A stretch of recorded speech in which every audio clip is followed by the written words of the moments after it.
है। से ही आदमी ने लड़की को देखा, उसने अधीर होकर सवाल किया, तुम मेरा पीछा क्यों कर रही हो? लड़की ने तुरंत समझाया कि उसका एक्सीडेंट हुआ था और वह इलाज के लिए इस अस्पताल में लाई गई थी। इसी बीच डॉक्टर के ऑफिस से उसकी एक्स गर्लफ्रेंड बाहर आ गई। आदमी ने तुरंत उसकी फिक्र दिखाई, जैसे वह उसे अपनी हथेली पर संभाल लेना चाहता हो। तभी एक्स गर्लफ्रेंड ने लड़की को देखा और पूछा, ये कौन है? आदमी ने दूरी बनाते हुए कहा, ये मेरी बहन है, लिली की सबसे अच्छी दोस्त और कंपनी की कर्मचारी। लेकिन सच्चाई ये थी कि वह लड़की से ज्यादा परिचित नहीं था। हालांकि लड़की की कोई यादें नहीं थी, फिर भी उसके दिल में एक अनकहा सा दर्द उठ रहा था। ये सुनकर एक्स गर्लफ्रेंड ने लड़की की चोटों के बारे में चिंता जताई। लड़की बस कुछ अजीब सी बातें ही कर पाई। तभी नर्स ने उसका नाम पुकारा। लड़की ने माफी मांगी और वहाँ से चली गई। आदमी उलझन में था कि जो लड़की पहले हमेशा उससे चिपकी रहती थी, वह इस बार इतनी आसानी से कैसे चली गई। अगले दिन एक्स गर्लफ्रेंड फिर से लड़की से मिली। उसे पता था कि लड़की पहले आदमी का पीछा करती थी। उसने जानबूझकर पूछा, क्या तुम्हें पता है कि कौन 7 साल तक चार्ल्स का पीछा करता रहा? लड़की ने साफ कहा, चाहे वो लड़की कोई भी रही हो, अगर 7 साल में भी चार्ल्स को नहीं पा सकी तो इसका मतलब है कि वह सिर्फ तुमसे ही प्यार करता है। ये सुनकर एक्स गर्लफ्रेंड और गुस्से में आ गई, क्योंकि लौट कर आने के बाद भी आदमी ने कभी वापस साथ होने की बात नहीं की थी। लड़की ने उसे दिलासा दिया, शायद वह तुम्हारे लिए कोई सरप्राइज तैयार कर रहा होगा। ये सुनकर एक्स गर्लफ्रेंड थोड़ी शांत हुई, लेकिन तभी उसने देखा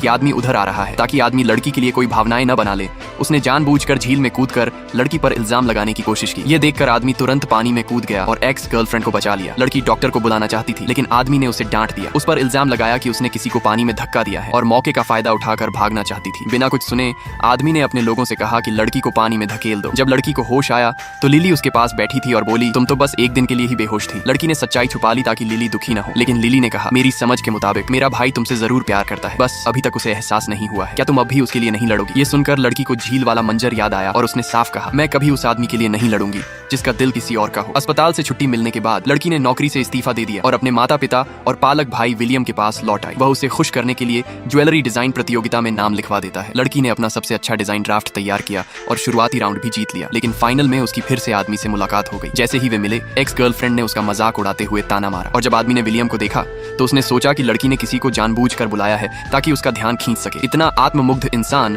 लड़की ने पहले कभी नहीं देखा था। उसने तुरंत कहा, तुम्हें किसी मनोचिकित्सक से चेकअप कराना चाहिए। अगर तुमने दवाइयां नहीं ली हैं तो ऐसे बाहर घूमना बंद करो। फिर उसने विलियम को पकड़कर अपनी सीट पर बिठा लिया। लेकिन जैसे ही विजेता की घोषणा होने वाली थी, आयोजकों ने अचानक बताया कि किसी पर चोरी का शक है। अगले ही पल सबके सामने 2 एक जैसे डिजाइन ड्राफ्ट आ गए और उनमें से एक वही था जो लड़की ने अभी अभी जमा किया था। अब सवाल ये है, क्या लड़की की मेहनत को सचमुच चोरी का नाम दिया जाएगा या सच्चाई सामने आएगी और उसकी इज्जत बच जाएगी? इसका जवाब मिलेगा अगले पार्ट में। तो चैनल को सब्सक्राइब जरूर करो ताकि आगे का सच मिस ना हो। और कमेंट में लिखो, मैं कभी उस आदमी के लिए नहीं लड़ूंगी जिसका दिल किसी और का हो, क्योंकि यही लाइन लड़की की सबसे बड़ी ताकत साबित होती है।